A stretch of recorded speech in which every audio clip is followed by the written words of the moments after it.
Good evening, everyone. Good evening, and welcome to Asia House. My name's Anna Temby, and I'm the Literature Programme Manager here. This event is part of the Asia House Bargary Foundation Literature Festival, which is running until the 6th of November. So do please check out all our events on asiahousearts.org, or you can pick up one of these programmes in reception. If you're tweeting tonight, just to let you know, we've got a few different Twitter handles at Asia House. If you could stick to at Asia House Arts for tonight and not Asia House UK, that would be really great. And our hashtag is Asia Lit Fest. I'm delighted to say we've partnered with the cultural envoy of Mongolia, Unoma Janiv, on this event. Many thanks to Unro, who that's what I call her, Unro, for all her support and for helping us put this event together. And also the Mongolian premium vodka that you're going to be sampling later today has been kindly provided by Unro, so many thanks to her for that as well.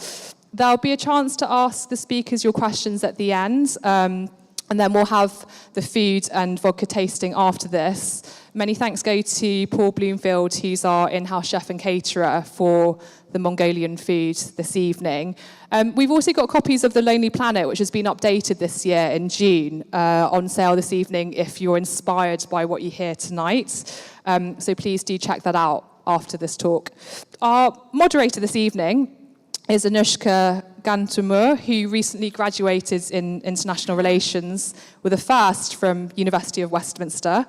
Having had work experience at the London Stock Exchange, Mongolian Association in the UK, and other socio-cultural organisations, she now works as an executive assistant at the biggest US music royalty society, Broadcast Music Inc., or BMI, commonly known, and she's also volunteers as the president of the British Mongolian Students Association. So I'm now going to hand over to Anushka and also our speakers who are going to introduce themselves to you and tell us more about their connection to Mongolia. So thank you very much. Thanks. Hi, everybody. My name's Anushka. I just want to thank Asia House, Anoma Janchev, and the Embassy for supporting this evening. So first of all, I wanted to ask everybody a little bit about themselves.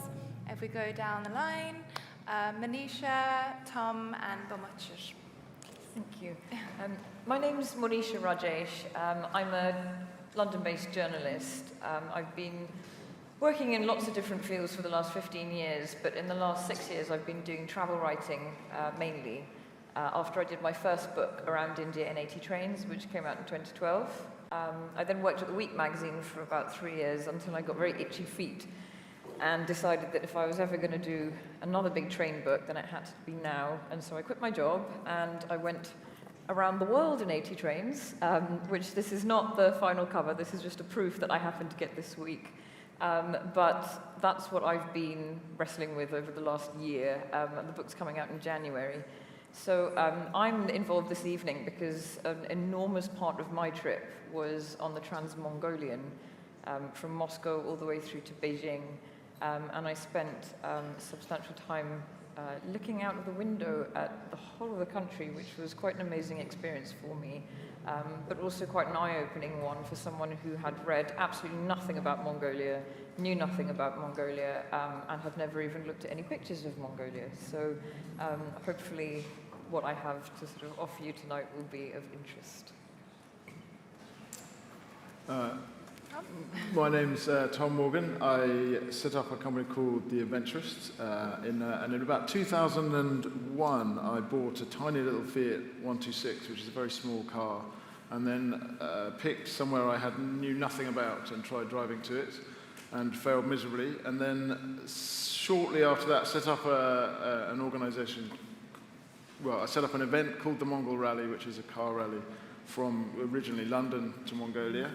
So that was in 2004, and then I've been in Mongolia pretty much every year, quite extended period of time over the past 15 years as a result of that. And I got to, eventually, obviously, having arrived there, I understood that I'd made a good choice to pick it out of a map, but also I grew to understand a lot more about the culture and the history of the place as I spent more time there. And then, chatting to some Mongolian friends of mine, I discovered the Genghis Khan's ancient postal system across the Mongolian steppe.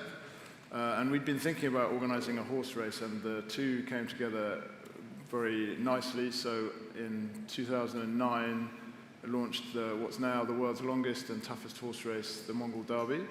And we spent a long time sitting down with historians and actually meeting people who were riding, who still rode in the remnants of the postal system in the 40s out there to design the race. It's now it's got quite big now. So there's we have just around 40 riders from all over the world, and we vet and train 1,500 Mongolian horses. We have a staff of about 500 people working on the derby, most of whom are Mongolian. And much like Genghis Khan's postal system, we change horse every 40 kilometers. So you get a fresh horse every 40 kilometers, and we set up these Molinotu, which are horse stations across the Mongolian steppe, rebuilding Genghis's ancient postal system over 1,000 kilometers. And we then work with Mongolian herding families and kind of corral what is a complete logistical nightmare into a huge sporting thing, which is a huge race, which has now been going for 10 years. That's what we've been doing. I was asked to talk about kind of reactions to the race, and just quickly touch on. I think because the race is such a celebration of Mongolian culture and history, and the horse is absolutely central to traditional Mongolian culture. It's been very well received, obviously. I think very much so, and. There was another question: was have we had many Mongolians take part?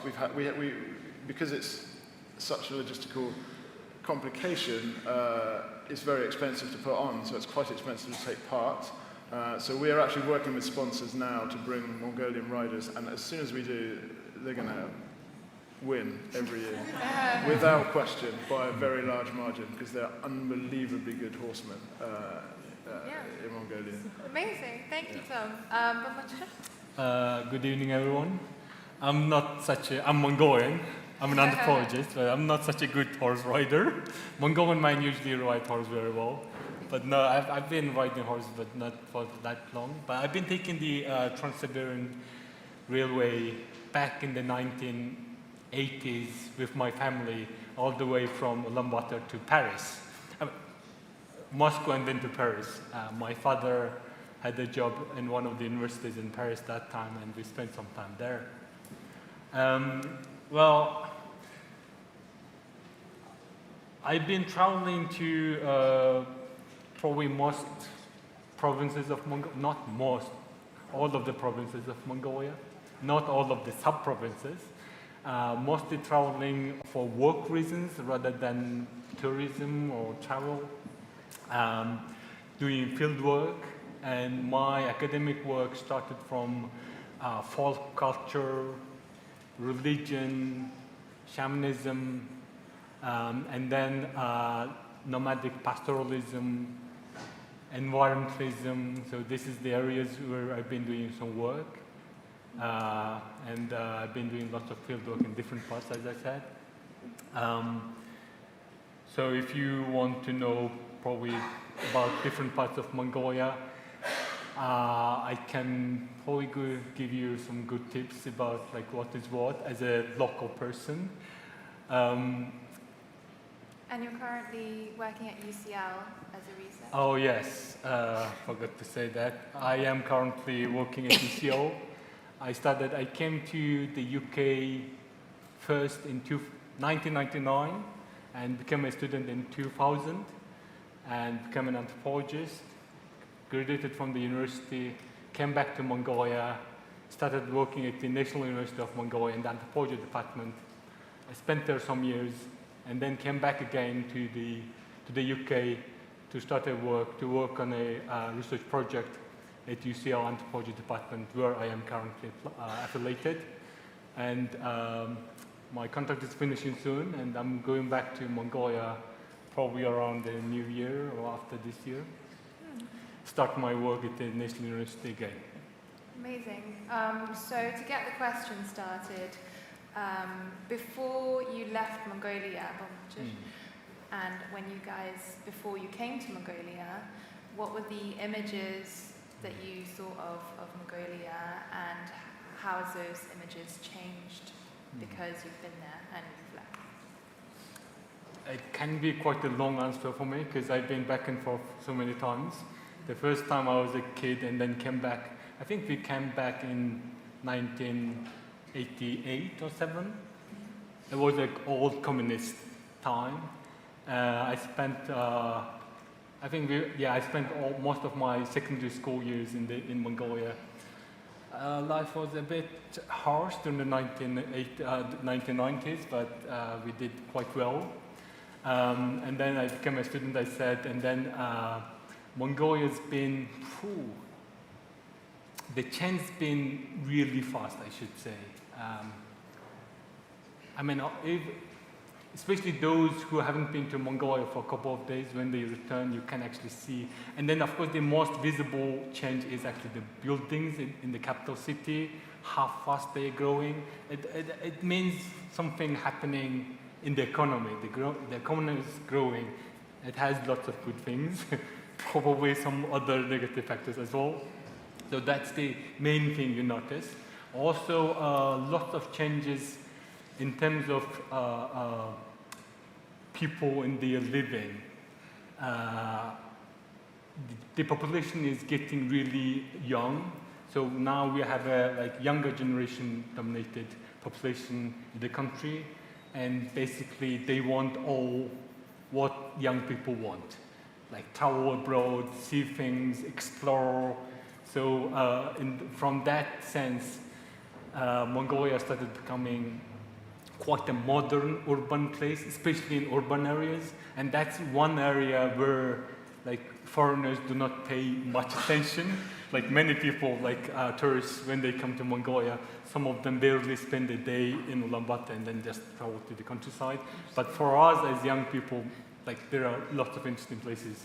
But I know many of my foreign friends, they spend some months and days in Newby. There is some attraction there, that's why they stay in there for long, I guess. In brief, I think I don't want to take it too long. Yeah. No. And give you time to respond to this. Yeah. Tom, how did you think of when you thought of Mongolia? What did you think of? And once you saw it, what was your reaction? And was it different from? I had the luxury of complete ignorance. So I literally knew nothing apart from the name and its physical location on a map. And I did no research whatsoever before I went.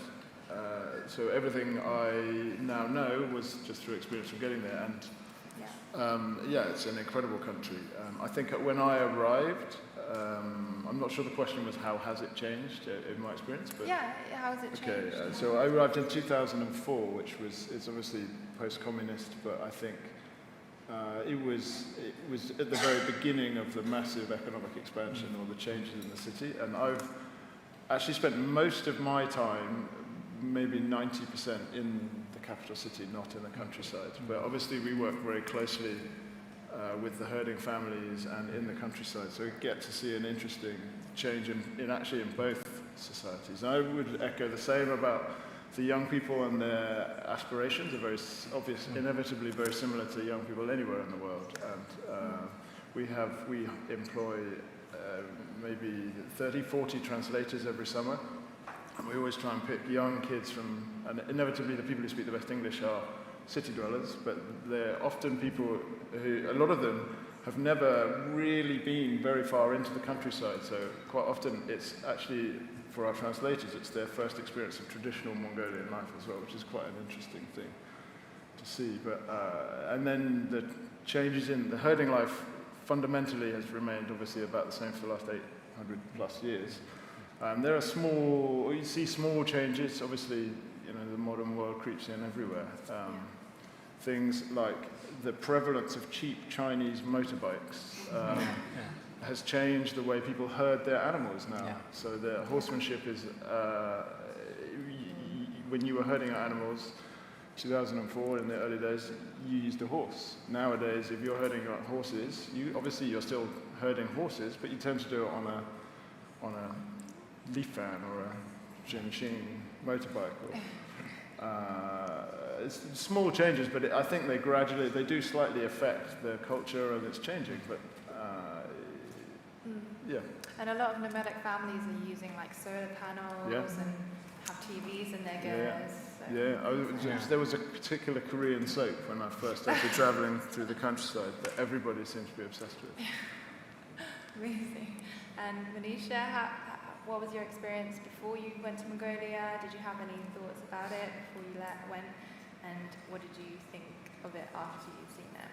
Well, as I mentioned before, I really didn't know anything about it. And it's odd because hearing what you had to say as well, I really don't know why that is, because it's such an enormous country, and it's always sort of thrown out there as Outer Mongolia. That's how I always sort of perceived it, and it's somewhere just far away that I probably wouldn't ever go to. And I think your question I could probably answer it best from just a chunk that I actually wrote in my chapter about the Trans-Mongolian. Yeah. So, Mongolia grew more intriguing by the minute. Until now, I'd expected steppes, gears, and men who looked like Genghis Khan. Yet, here was a city of skyscrapers, towering cranes, and opportunistic concierges. Gold, copper, and coal mining had spurred economic overdrive to the extent that new offices, condos, and hotels appeared almost overnight. It was almost like Singapore in its infancy. Ulaanbaatar was apparently surrounded by mountains, none of which we could see this morning through the yellowy cloud of smog blotting out the skies. Disappointed, we set off in search of anything ancient, finding a couple of scrappy Buddhist monasteries subdued during Soviet rule. It took us a morning in the National Museum of Mongolian History, looking at the armour, costumes, and magnificent jewellery to gain a sense of the city's old culture, which seemed like it was collapsing under the might of 11 KFCs and an IMAX. The rest of the afternoon was spent in shopping malls, trying on cashmere and watching young Mongolians flirt and buy shoes. While the country's past was hard to fathom, its future was patently clear. The following morning at breakfast, we got chatting to Steve and Caroline from Cumbria, who had just returned from a weekend at a nomadic homestay and were horrified that we hadn't yet ventured further afield.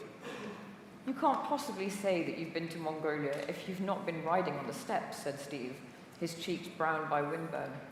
He had on a tight rip-curl surf top and wore his sunglasses on the back of his head. "How did you find out about your homestay?" I asked. "Google." I didn't doubt that our opinion of Mongolia was cemented by a skewed first impression, but observing the evolution of the capital was just as fascinating to me as riding horses. That afternoon, before the final leg to Beijing, we stopped at a restaurant called Modern Nomads, a popular chain where the staff dressed in warrior costumes. Sipping from a broth blobbed with fat, I looked around at the other diners, drinking Johnny Walker and watching bad music videos. Perhaps I tasted only one slice of Mongolian life, but my experience was as genuine to me as Steve and Caroline's was to them. In a year, even 6 months, neither of our truths might be valid. Here in the city, the hotels would have multiplied, bars would open, business would thrive, pollution would choke, and the population would explode. Meanwhile, on the steppe, climate change might dominate, temperatures could rise, grass could dry up, livestock would die, and herders might migrate to the city. If we all returned one day, this Mongolia would no longer exist, and another one would be waiting. It's nice. I hope that sums up Definitely. the sort of obviously very different feelings you can get in a country that enormous, and totally different experiences that you get. And like you said, you could spend weeks and weeks and months in somewhere like Ulaanbaatar. But you could equally do the same out in the countryside, and your experiences would be no less valid than anybody else's. But yes, just like Tom said, I think I was quite taken aback when I got there. As soon as we came through the station, we looked around and we could just see people heading to work in normal shirts and on their phones and sitting in restaurants. And I thought, this is my fault for being so ignorant, frankly, and a little bit. I think there's this obsession with travellers with wanting to find authenticity. And I think that's something that I felt along throughout my trip, that this sort of search for authenticity, it doesn't really exist, because authentic is something to one person, but authentic might be something completely different to somebody else, and it's evolving all the time. And I'm sure even now, if I went back to Ulaanbaatar today, it would be a completely different place from what I saw 2 years ago. And even, if you go back, I'm sure it looks very different to you every time you travel there. Definitely. So, yeah. And it's But it was with an intriguing country. authenticity, it's almost like you have the same traditions, you have the same values that the nomads did, but everything else is changing around you, including the buildings and the technology, how you bank, how you do all of those kind of things. What were your experiences in the capital? Is there any special experiences in Ulaanbaatar that you wanted to maybe? It's a difficult question for me because I was born there and grew up in the capital. Yeah. So I think I have so many experiences from my childhood Would you like to until share? now. Yes. So I have too many memories. It's basically my hometown. Yes. So I feel it's kind of. I'm not sure how to respond to your question, because it's when you are too close, it's sometimes difficult to say. Yeah. What about other sides of other parts of Mongolia that travelers haven't necessarily been to? Other cities that are really important to us, like Dahan or Bayangli. Do you have any experiences? It really depends on what travelers are looking for, because I think it's usually because, depends on their taste. Yeah. In terms of the environment, some people love Gobi Desert, but if we go there, it's why foreigners love this place? It's too hot, too dry. It's but some people absolutely love it. There are things which you can be in love in the Gobi. It's a vast, open land. You don't have to see any other mountains. So it's difficult to see such an open, extensive land if you grew up, or if you live in New York, for example, in Manhattan. That can be difficult. So that can be an interesting experience. In the north, in terms of the environment, in the north I personally like it in the north because we have more forest, it's greener, we have more berries. Yeah. So I personally like that area. In the west, we have big mountains, but not necessarily, it's not necessarily green. Yeah. So it's the big Atte mountain branch, and all the way in the west of Mongolia. In the east, it's basically quite flat, very similar to the south. So it basically depends on if you are in favor of also we have the lake in the north of Mongolia. So it depends. If you like water, you should go there in the north. If you would like to see the experience the desert, then you have to travel to the south. Yeah. And there's a good detailed description of different parts of Mongolia in the Lonely Planet book. So if you want to have a look at that, that's really helpful. You were mentioning that during your train journey, you went through Lake Baikal, which is on the outskirts in Mongolia. So what was your experiences at Lake Baikal? Because obviously it's really important. Again, do you mind if I could probably best describe it from reading the little chat chapter that was in here. Well, it was so incredible that, I absolutely had to describe that. So, like most tourists, we'd stopped off to visit Lake Baikal, the deepest, oldest, and largest freshwater lake in the world. After our first shower in 5 days, we had a breakfast of dumplings at the cafe over the road and set off on foot past rows of shuttered wooden houses to take the local train to Studyanka, from where the Circum-Baikal train departed. Passing through 39 tunnels and crossing around 200 bridges, the train travelled around the oldest section of the Trans-Siberian Railroad. However, we'd passed no more than 4 tunnels and 9 bridges before it broke down, conveniently overlooking a bay where we could skid down to the pebble beach and paddle in the icy water. Formed in the middle of a giant crack in the Earth's crust, the Baikal Rift, Lake Baikal is dubbed the Galapagos of Russia by UNESCO, owing to the unique species of flora and fauna, most of which are endemic to the area. Scientists had predicted that one day the entire continent of Eurasia would split into two along the lake, and I hope that it didn't happen today.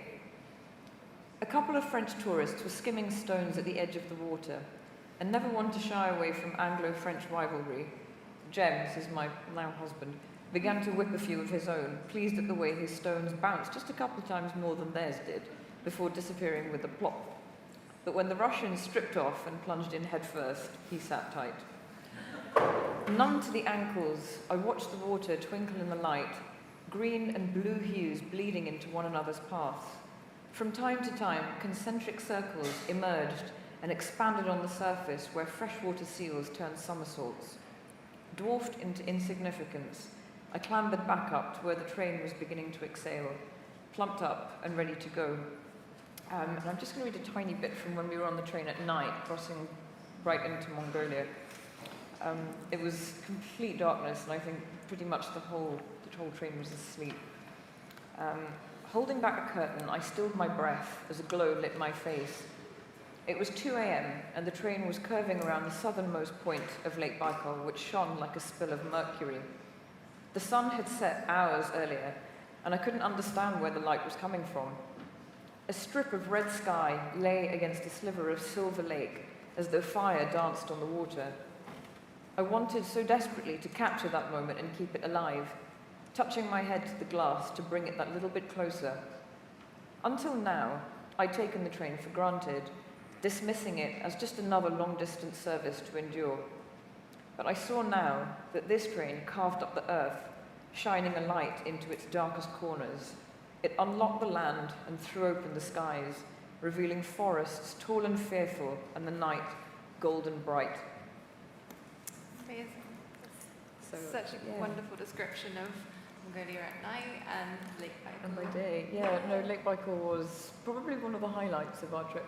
Yeah. Because I'd, again, never seen anything like it, never imagined anything like it. And I think a lot of the photographs I'd seen had been Lake Baikal during winter. That was the other thing. We actually took the Trans-Mongolian during summer, which something I hadn't been prepared for. I didn't realise that the extremes of temperature were the same in winter as in summer. And it was around 40 degrees on board. And everyone was just padding around in vests and Adidas sliders, and it was completely the opposite of what I'd seen of people bundled up in fur and, huddled by the samovars drinking tea, and, people were hanging out of the doors and just sort of fanning their t-shirts. But it was amazing to actually see Lake Baikal in summer, because it was stunning. It was green, it was hot, it was, people were sunbathing by the lake, and it was quite an incredible. Just a different image from what you expected. Completely different. And I would love to go back in winter just to be able to see the contrast between the two. Yeah, it's amazing. Tom, we didn't really cover about why you chose Mongolia specifically for the Mongol Rally and for the Derby. Yeah, that's because there wasn't really a very good reason, I think. The rally was fairly just picked because it was a long way away and I didn't know anything about it. And then the Derby because I knew Mongolia by that point really well. So that's a fairly short answer, I'm afraid. Yeah, don't worry. So what do you, because we're talking about culture in general as well, what do you guys think of the food? Any favourites? Well, I mean, before we started the session, I was actually trying to find out if there are any proper Mongolian restaurants in London, because it's the one thing that I haven't been able to find, and I love the food. Like, it was very fatty, it was very stodgy, but I absolutely loved it. It was just really kind of earthy, warm, homely food. And it's been impossible to find anywhere, and I have found out now that there is somewhere in High Street Kent. We used to have a couple of pubs that sold Mongolian food on the weekend, but they used to have Mongolian owners, but they sold those pubs, so we don't have those on the weekend anymore.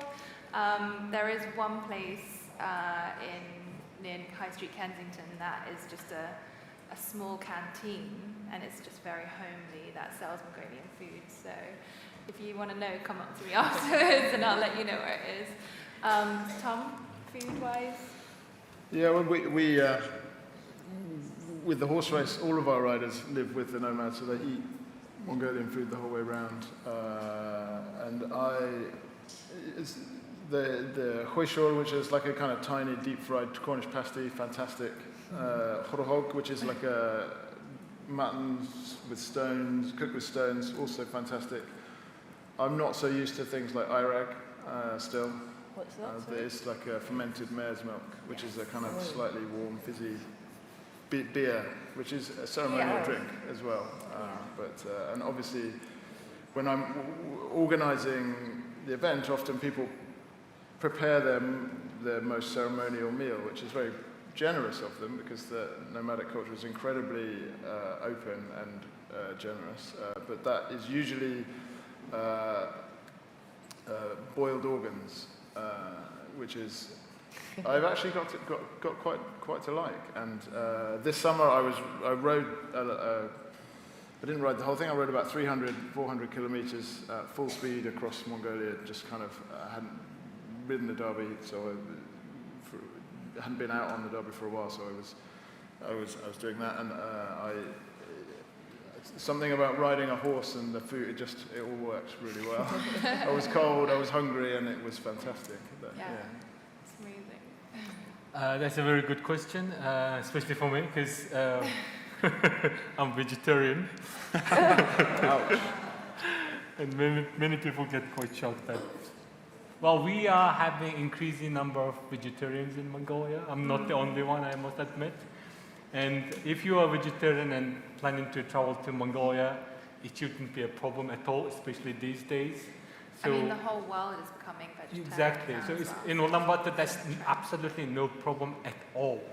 If you go to the countryside, even like in tourist camps, if you say you are a vegetarian and tell them your concerns, they will cook you something good. Last time I traveled to Mongolia, not last time, with my colleagues, that was, a year ago this time, we went to the south of Mongolia to visit some mining companies, and we've been off. And then I had to make some special orderings for me, and then everyone my colleagues ended liking my food instead of the ones they. I mean, of course, in Mongolia we use meat extensively, but from that, many people think that Mongolia is a very meat country. Yes, it is true, but in Mongolia we still have some places where they don't consume meat, probably in the summer, 3-4 months maybe. And if you don't drink kumis, the fermented mare's milk, you shouldn't go that places. Because fermented mare's milk can be quite, your body can react against it if you are testing it first time. So it can be but if you, and many people use it for medical reasons to cleanse yourself, body. But if you like it, that can be a good place. You don't have to eat meat and spend months. Because I remember, because as an anthropologist, I have to go to the countryside constantly. Imagine I go there in the countryside and I tell like, sorry, I don't. That can be quite difficult. But during the summertime, they have lots of dairy products, including like mare's milk, yogurts, plenty of dairy products, which you can survive. That's what I do at least. So for me, although I'm a vegetarian now, even in the countryside, food is not a problem at all. I mean, when I decided to become a vegetarian, I thought that can be a terrible decision for an anthropologist who works in the countryside, but apparently now I'm doing quite fine. So if I know, like, especially in the UK, many people can be vegetarian. Sorry, what sort of vegetarian dishes do they do? What's typical? Now in town, basically we have probably all sorts of vegetables. The only vegetable which can be really expensive is avocado. So if you are avocado lovers, that might be a bad idea to eat very expensive avocados in Mongolia. I love avocados. So if you go, we have all sorts of other vegetables. It's available. But in the countryside, it can be, the variety doesn't have to be really extensive. So we have like not extensive number of varieties. The biggest, you can find like basic potatoes, you can find everywhere. Carrot, onion, the basic. They all grow in Mongolia, don't they? Exactly. Yeah. We All all, the other stuff comes from China. Exactly. We have like, In Mongolia, we have different varieties of vegetables. Some of them, we bring some vegetables from Mongolia, from China, but now the percentage is decreasing. Mongolia is trying to supply vegetable from Mongolia, and everyone's really happy with the Mongolian soil, which hasn't been cultivated for never probably cultivated. There's a lot more farming. Yes, a lot. It can be a lot better vegetable in Mongolia, grown in Mongolia. So vegetable is a growing thing in Mongolia. I think you can find everywhere. Yeah. What I've also seen is they take traditional Mongolian dishes like turban, which is like noodles made from flour, like boards and horseshoe, but with vegetarian, no meat options. So After you're traveling in the countryside for about 7 days eating meat non-stop, you can say no. I would like to have some relaxing moment in my stomach, and then you can ask. You can find it, definitely. Yeah, because the traditional thing is I'd wake up and then my grandma would have made a meat-based dish for breakfast, and then for lunch, and then for dinner. But if you ask, then it's no problem now. I had that for about 30 years, and then decided to give it up, and then turn to vegetarian, which is working still. Yeah. I was thinking, what is the most unexpected experience you've had in Mongolia, or surprising, shocking? It's not really shocking, but it kind of brought it home to me how different some people's lives are. I was with the reindeer herding family quite far in the north in midwinter, so it was about minus 40 or something like that. And living in teepees, not the yurts up there, so we were eating reindeer. It was all, kind of interesting. And then I went into one yurt, and a lady had just given birth, and I was like, okay, this is so she had a tiny, I think it was a day old baby, minus 40 degrees, in a tent with holes underneath. So it's not, there's a fire in the middle, so it's warm-ish, but not like I would. I have 2 kids, and that's tough going.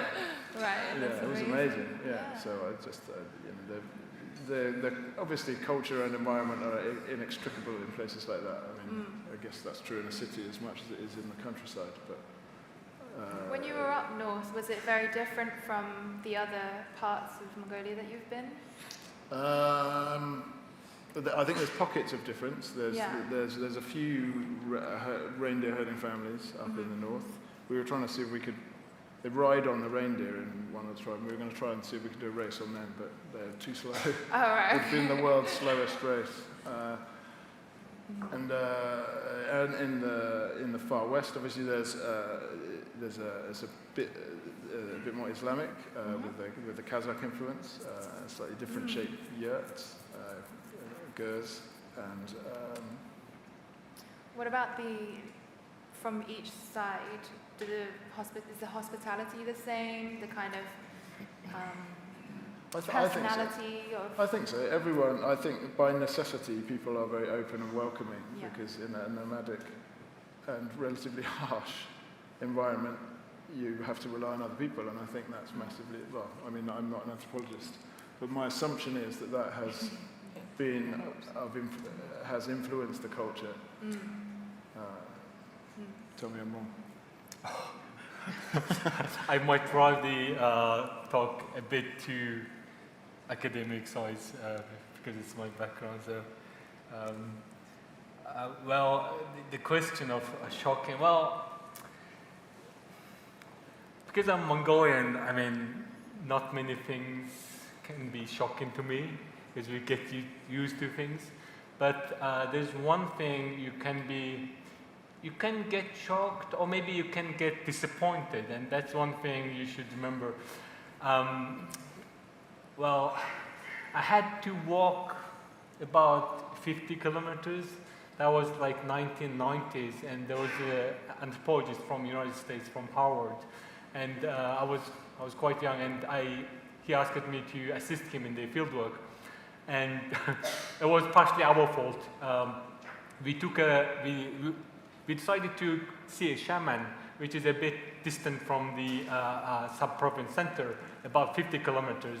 And then there was a Russian jeep going towards that direction, so we had no problem to go and see the shaman. But on the way back, we had no transportation.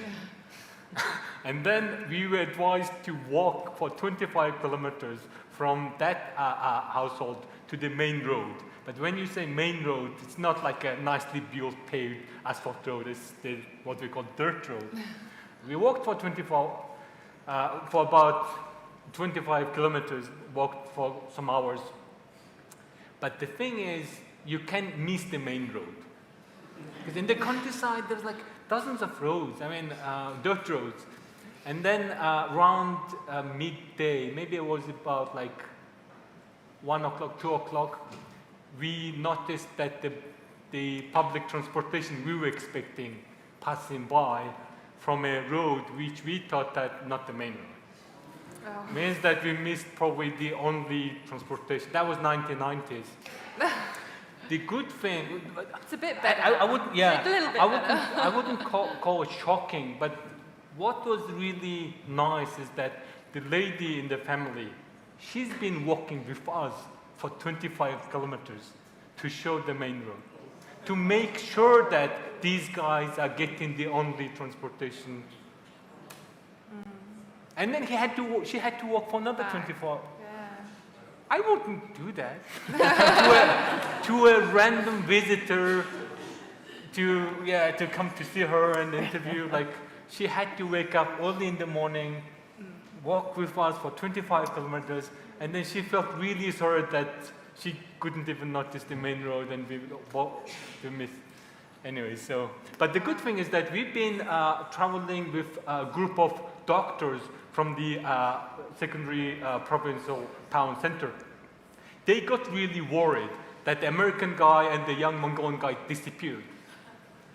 So, and then me and my friend, we decided to walk for about 50 kilometers from where we lost the transportation to the sub-province center, which was about 50 kilometers. And then we had to let the lady to go back home. She's got the children, all the housework waiting for her there. We can't let her walk for another 50 kilometers to take her. And then we managed to persuade her, and she went back. And then on the way, we've been walking. We've been asking local people, okay, how many kilometers is it now from this? Like, okay, 50. And then we walked for some hours, and we asked it again, like, how many? They said 50. So the distance is a bit like, you have to be really careful, like for how many hours.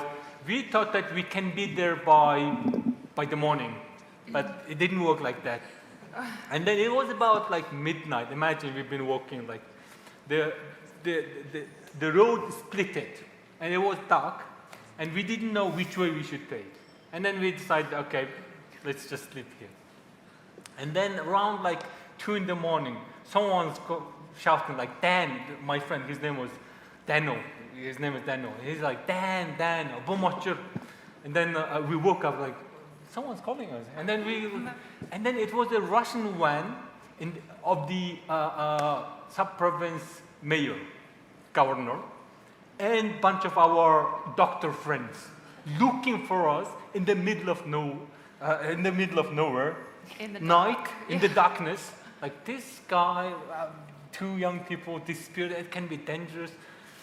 And then they had to drive all the way to this shaman lady's place. And then, of course, they're like, oh yeah, they missed it. They must be on the main road. And then they took us and drove us back. Yeah. Wow. So it's because in the countryside, people in the countryside, they can be unexpectedly nice and welcoming to you. Unreasonably. Yeah. Unreasonably. Yeah, exactly. And it just shows how vast And that can be and, shocking to some people. Yeah.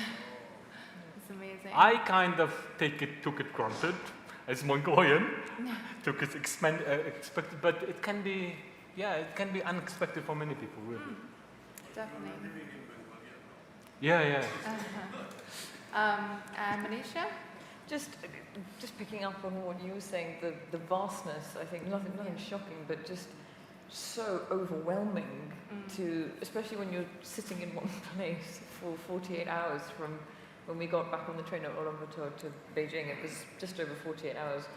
And to just sit in one place and just look out of the window and see the scenery stay almost exactly the same for 13, 14 hours. And you see people in between and you think, how on earth can you be, you must be so self-sufficient. There was nothing, I mean, it 9 hours before we went past anything that looked like a town. And it's just, you know, thinking about being on a train in the UK for 9 hours, you go off the edge into the water. I mean, there's nowhere that you could go that's more than 6.5 hours, I think, or 8 hours. And just being on these trains for so long and seeing people get on who have to be on it, they have to be on that train, there's no other way for them to get anywhere. For business, to go to work, or just, you know, I met a lawyer who said, I have to use the Trans-Mongolian for Every business day. trip. He said that there's no other way for us to get anywhere. So he said, if I've got court hearing, I have to take the train. And I said, you know, what do you think of the train? He said, the train's trash. I can't believe you're on this train. You're insane. But he said, there's no other way for us to do this. And to just think that the Trans-Mongolian for so many, or Trans-Siberian for so many people is one of those bucket list once-in-a-lifetime trips.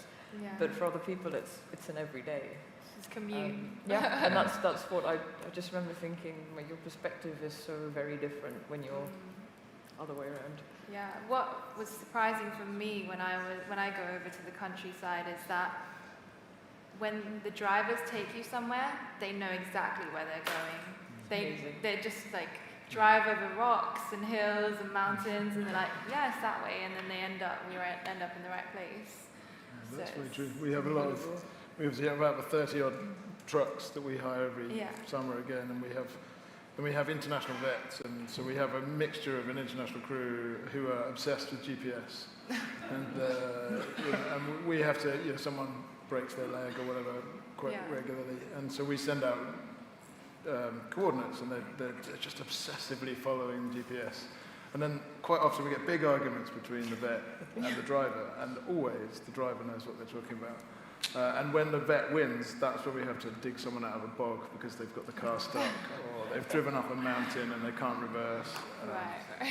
So yeah, it's a completely different way of navigating, but it works much better than GPS. That's amazing. So I don't know if there's anybody who has questions, but we'd love to open the floor to questions. I have a question.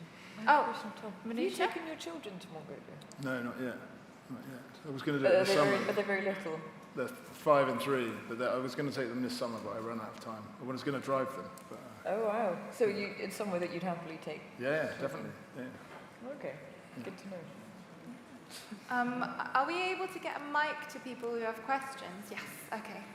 Anna, if you want to choose somebody.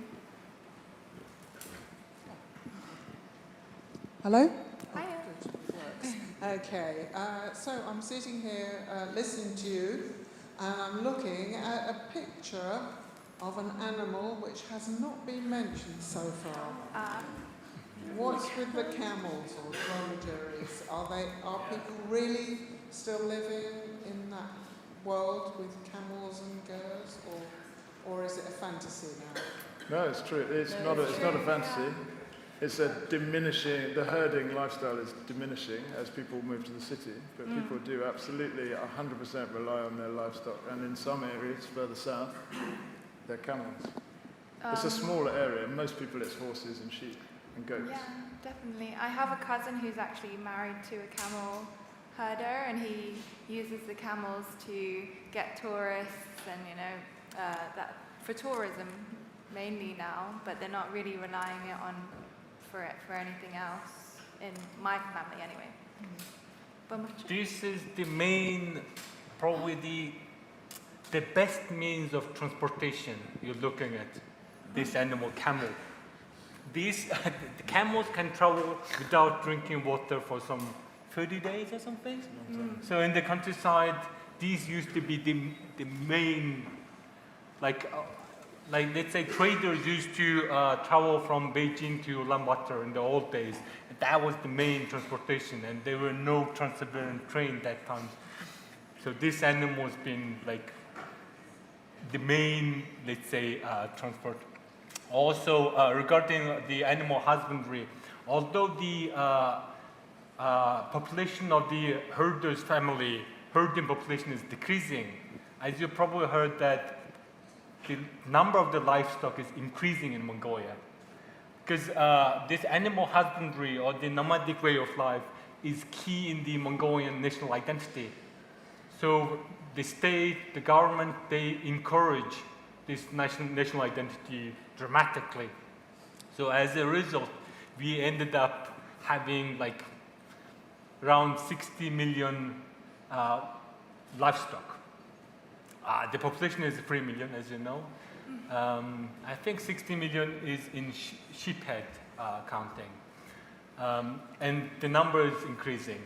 So we are having this like, yes, the population of the herding family decreasing, but on the other side, we are also having increase in the livestock. And there are many reasons why. It's the economic reasons, so there are plenty of different reasons. And also the number of camel, it's been decreasing dramatically. But now we are having some increase as well. Because we have camels only in the southern parts of Mongolia, not in the north. I met this summer, I met the first family who were born in the city and had decided to move to the countryside, which I thought, and become a herding. So they were giving up the modern world to take. That's the first time I've seen that this summer, which I thought was awesome. Yeah. Next question. Yeah. Hi, I've got a two-part question actually. What's the government of Mongolia? What sort of government do you have there now? And do we need a visa to go and travel to Mongolia? Shall I ask? Yes. Well, it's a democratic parliamentary government. As many of you probably know, in this region, including like China, Russia, and Central Asian states, they can have not much democracy, if I may say this. I don't want to compliment on the other countries. Mongolia is known to be the democratic country in the region. And then, of course, some might have other opinions, but it is really democratic, I would say. Some Mongols complain that it is too democratic. So we have to consider what democracy is. We have a parliamentary government, so we have the three key, let's say, political rulers. One is the parliament, the other is the president, the other is the prime minister and the government. So all the three negotiate. And now we are going through some political discussions whether this is a good model for Mongolia. Some say no, not at all. So no one knows what's going to happen. Yeah. And with visas, do we know? Sorry? Visas? Visas? Do we need we don't need British a visa? nationals do Yes. need a visa. Yes. Yeah. Maybe not tourists. Yeah, Okay. Can we get mics around this side, Yes. please? Sorry. Next. No, I'll give it to you after. I'd like to ask anybody on the panel whether they've had any experience of the eagle festivals in Western Mongolia, and it was alluded to earlier that there's more of a Kazakh influence from the population there. Any differences in the culture? Have we had any experience with eagle hunting? I don't have a direct experience, but as you're absolutely right. Eagle hunting is a Kazakh tradition. I don't know any Mongolians who does eagle hunting. Probably none. I mean, eagle is a powerful, let's say, symbol in Mongolian culture as well, not only in Kazakh culture. But eagle hunting is only preserved in I'm not even sure whether Mongols ever hunted with eagles. It's very much attached to the Kazakh culture. And it's been revived dramatically since the 1990s. And eagle hunting festival and eagle hunting can be I think Mongolia, Kazakhs in Mongolia they have probably the most well-preserved eagle hunting compared to the eagle hunting in Kazakhstan or maybe in the northwest of China and Xinjiang area. Hopefully I'm not saying this because I'm from Mongolia. Tom, do you know? I've been to the region and I've met some of the families, but I've never been to the actual festival. There are kind of visual differences. They have fantastic embroidered kind of, I'm not sure what the name is, for the kind of cloths that run down the walls of the gears. They're slightly different shapes, but And I saw minarets as well, as unusual. I saw one made out of waste pipe. I thought that was quite cool.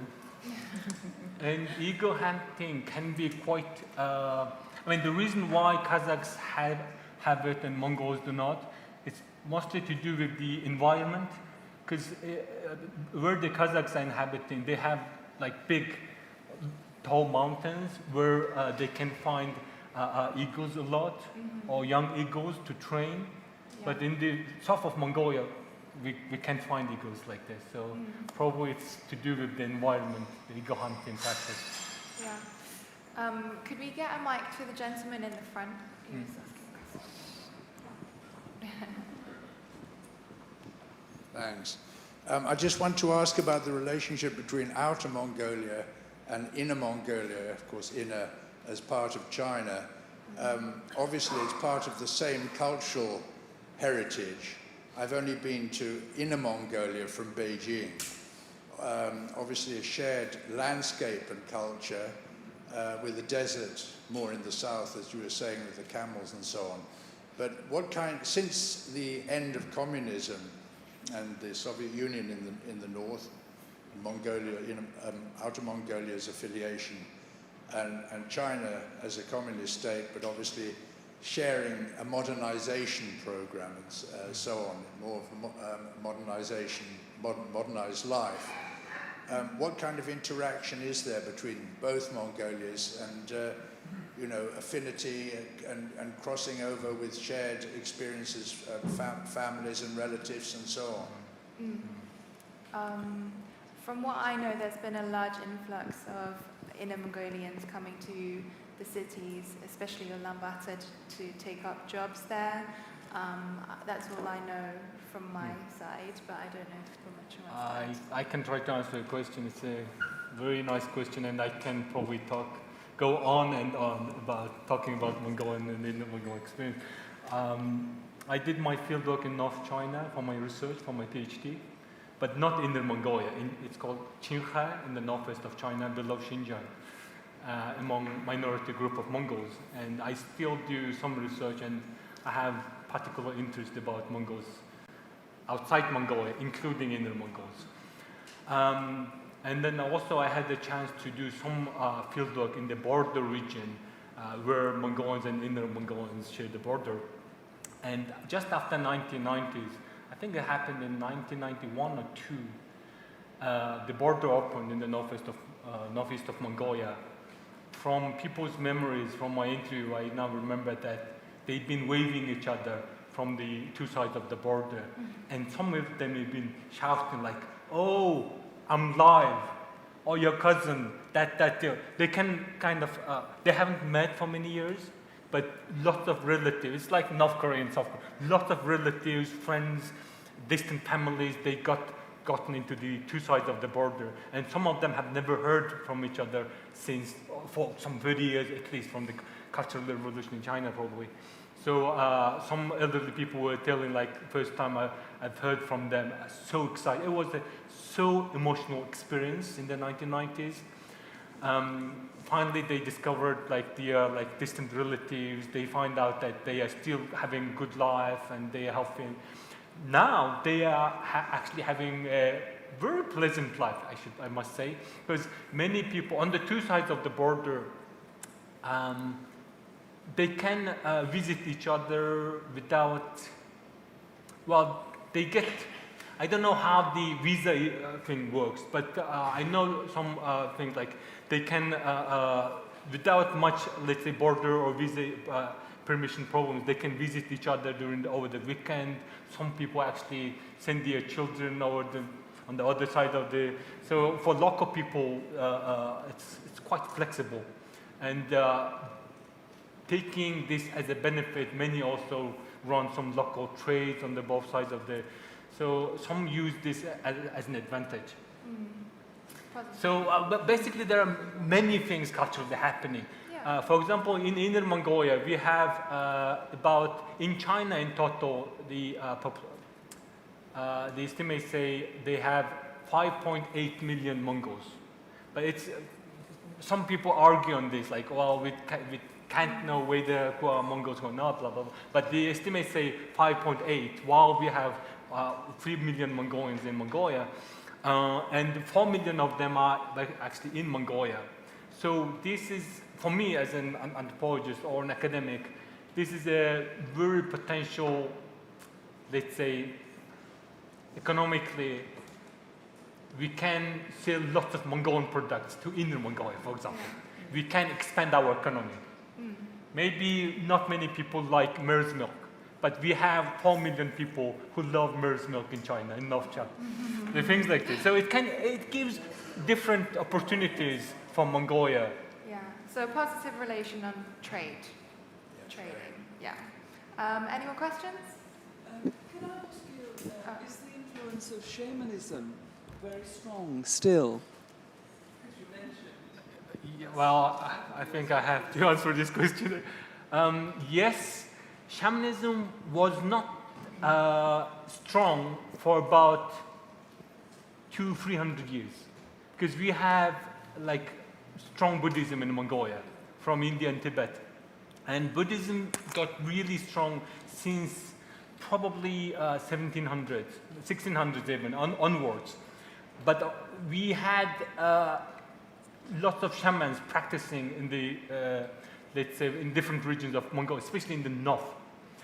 And then after communism, of course, we had no chance to have Marxist ideas about atheism and things. We didn't have much religion. Well, still local people managed to preserve lots of shamanism. But after the collapse of the Soviet regime, after socialism, shamanism revived dramatically, maybe drastically. So the number, there's no official estimate of the number of shamans, but we are having like huge number of shamans, some thousands, I think. Yeah. And it's really interesting. I mean, for example, during my parents' generation, they were raised as atheists, basically. They were, let's say, kind of told not to believe in God and things. But actually now they are experiencing different spiritual, let's say, instances or experiences which they never expected. Suddenly people started believing in, wow, there is probably life after death. Who knows? I mean, we haven't died yet, so we wouldn't know this. Even if we die, difficult to know. But now these ancestor spirits started interacting. So this is quite a serious thing for many Mongolians. They had to believe in these things. That's one thing. On the other side, many Mongolians consider, not many Mongols consider, it's actually a fact that shamanism is the original religion for Mongolians, if you may call it religion or not, spiritual faith or belief. Yeah. So many consider this as like authentic Mongolian culture. So whether you like it, dislike it, you should show some respect to this. It doesn't matter whether you're atheist or not. It doesn't matter. Because shamanism is not only to do with spiritual practitioners. It is basically very much kind of, it is in the everyday life. Like elderly people, they have some faith, and that faith can have, maybe if even they don't identify it as shamanistic. Yeah. As a researcher, I can kind of discover, like, well, this is actually a shamanistic thing. I mean, although there's no shaman involved.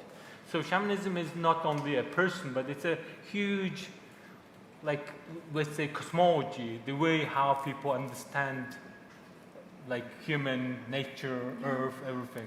So it's quite a... It's increasing. It can be good because people now start taking care of nature, like, oh, you have to be careful not to do this and that.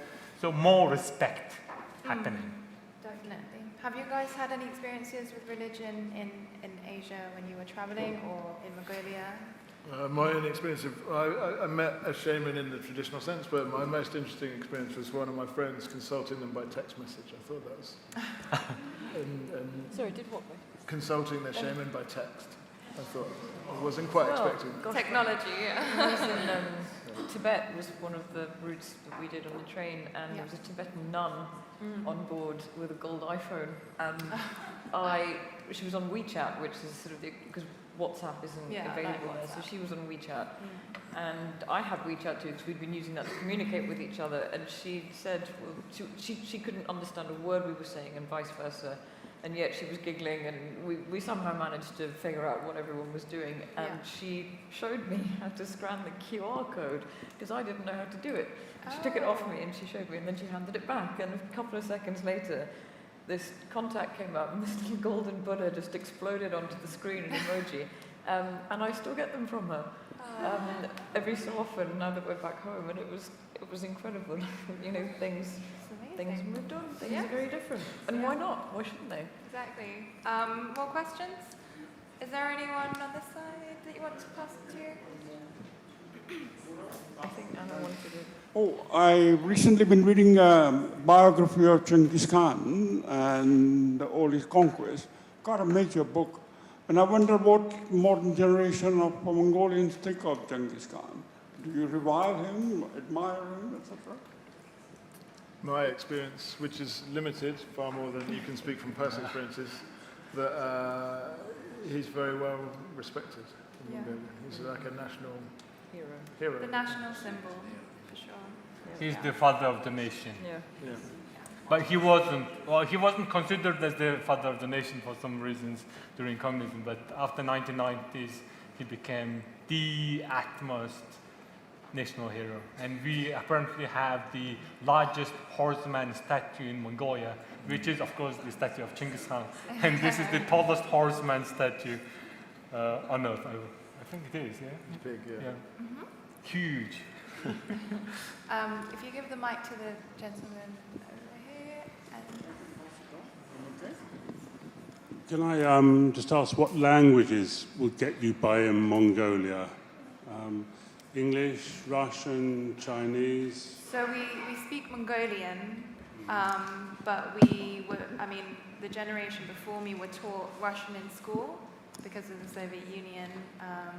What much of other languages? Well, I started in a Russian school when I was a kid, and then converted to a Mongolian school, and then started learning English since 1990s, and now I think I lost most of my Russian. I can understand a lot, but English is now becoming the second language. Russian used to be the second language, but during all this time, Mongolia actually well preserved. I mean, compared to some Central Asian countries, like Kazakhstan had a big difficulties on this because many people ended up not speaking Kazakh. But unlike Kazakhstan, Mongolia actually well preserved its national language. Yeah. And with my generation, most of us speak English. Oh, I must add one thing, sorry. And we have a Mongolian alphabet, which we call Mongol script, and it goes from top down. It's vertical. And it's alphabetic script. But now we use Russian Cyrillic alphabets. And Mongols in Inner Mongolia, they still use the Mongolian script. And Mongolia is now still discussing and putting lots of effort to increase the use of vertical Mongolian script. There was a question all the way down there, if we could get that one, and then we'll answer that last one over there.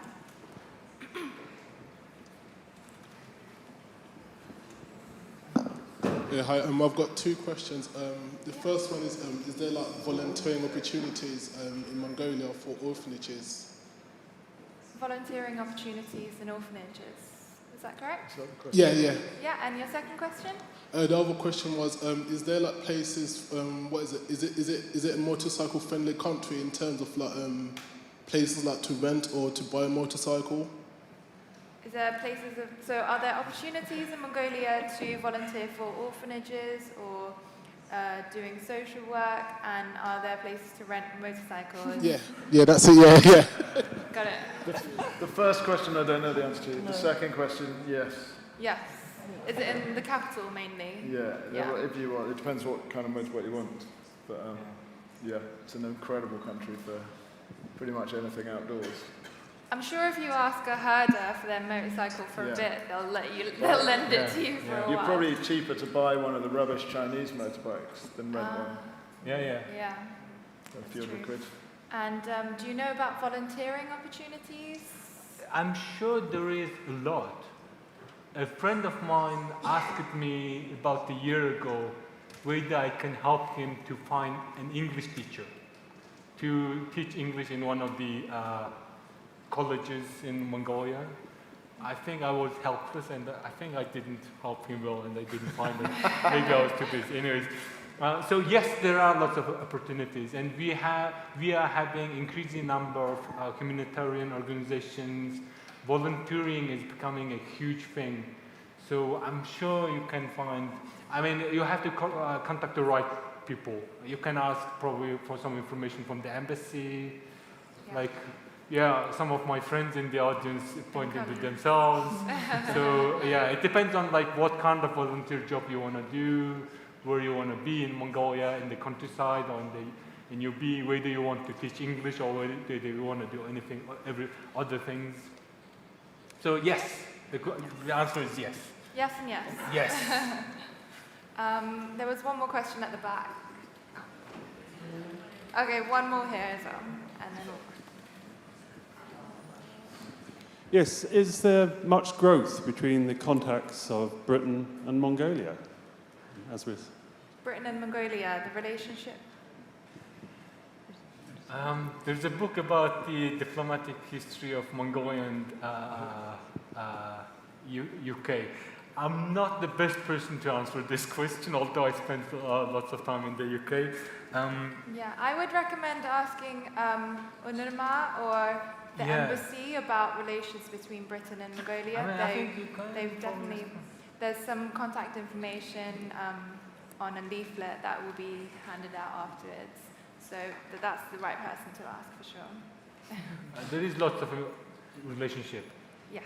Now, we had lots of relationship in the past, I think. Yes. Yeah. And it's being built a lot on trade as well, on Kashmir and things like that. But it's definitely better to. One of the embassy. We have someone from the embassy. He will be the best person to answer the question.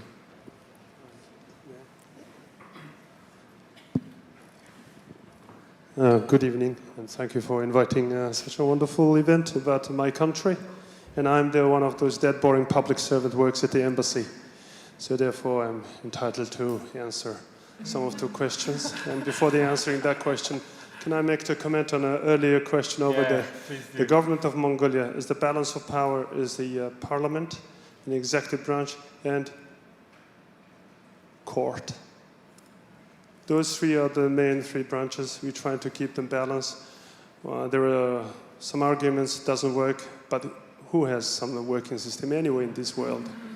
So we are exactly same as everybody. And now this about Britain and Mongolia's relationship. Question about the relationship between who asked this question? Yes, very good question. I think you have read or you have done your homework before you coming down here. Because we are commemorating the 55th anniversary of the diplomatic relations between our two countries this year. And it was in 1963 that Britain, Her Majesty's government, the first Western country, has established these diplomatic relations from the Western world. So therefore, on our side, Mongolian people are very appreciable about this great gesture. So therefore, I'd like to extend this gratitude to all of you at this audience as well. Thank you for you all. And that's pretty much it.